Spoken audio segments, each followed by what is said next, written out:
Welcome back, my friends. Welcome back. It's Scotty the Trucker coming to you from home on home time.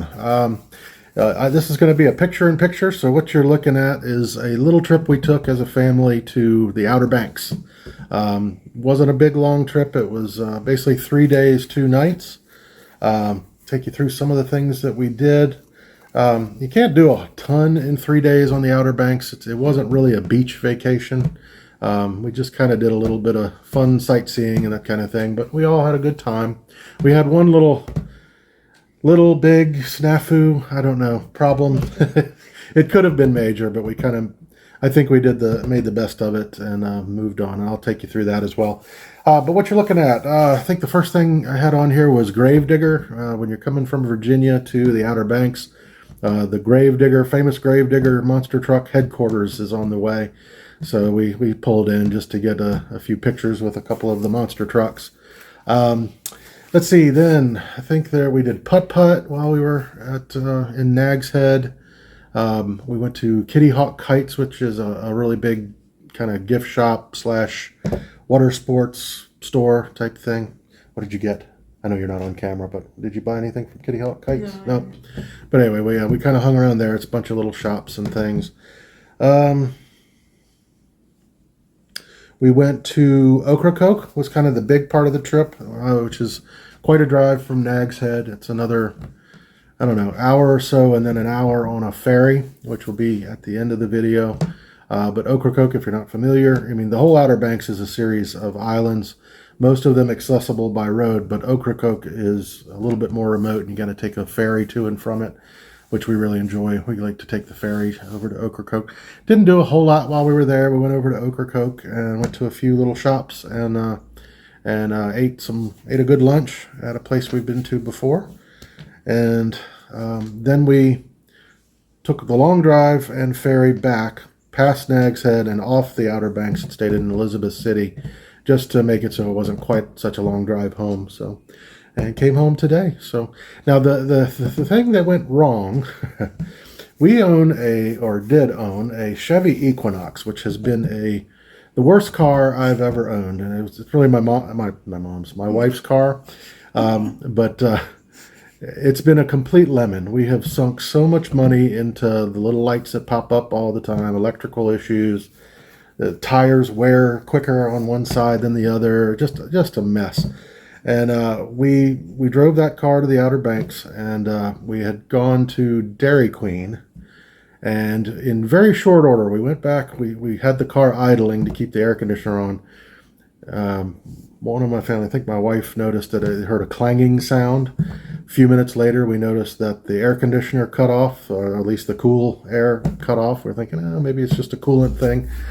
And then the battery recharge light, red light, came up on the dash. So I quickly Googled the closest Chevy dealership, and we limped it there. We got there, but the guy, when we got there, said we literally had minutes left and the thing would have been broken down on the side of the road. Now, so our plan at that point was just to figure out how we can get this thing fixed and get home.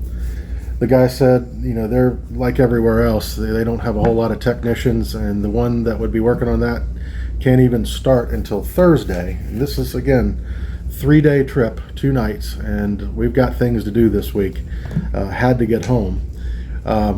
He said there's a few local places that might be able to take it in, and that Monday we give them a call and try to do that. And I kind of jokingly at first said, we ought to just leave it here and buy a new car. And honestly, that planted the seed in my brain. I was totally kidding, but then we were kind of walking back and about to sign up, do the registration for, getting some work done on Thursday and figure out what the heck we're going to do. Mind you, we have the car full of luggage, and he's talking about Ubering everywhere, and it would have totally killed our trip to Ocracoke and all that. So all this is kind of weighing on me. And anyway, we decided to do exactly that. It was totally spontaneous, but I think we did the right thing. We decided to trade in the car and look at the inventory they had. The downside was they didn't have a ton of inventory, and I would say we probably ended up with a car would not have been our first choice, but it's kind of growing on us.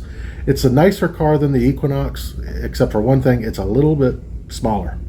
which is not something that you, it's significant, but everything else about the car we like, and it's better.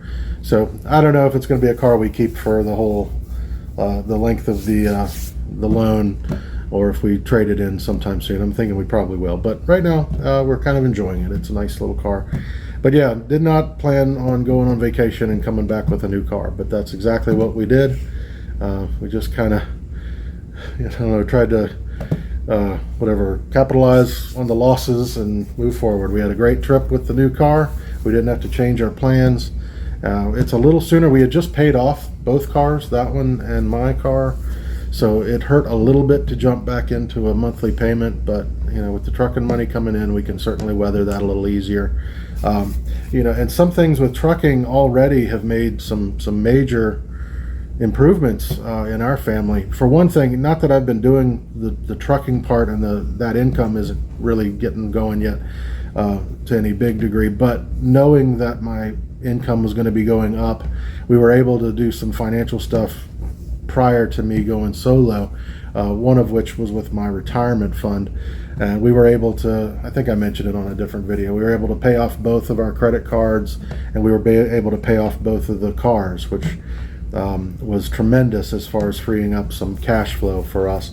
But it also, surprisingly, anytime we've bought cars in the last few years, you have the butterflies in the stomach, like what's the credit rating going to be, and how much is that going to affect the the interest rate. And this time we had the butterflies, and when it came, I was like, oh, the credit might not be so great.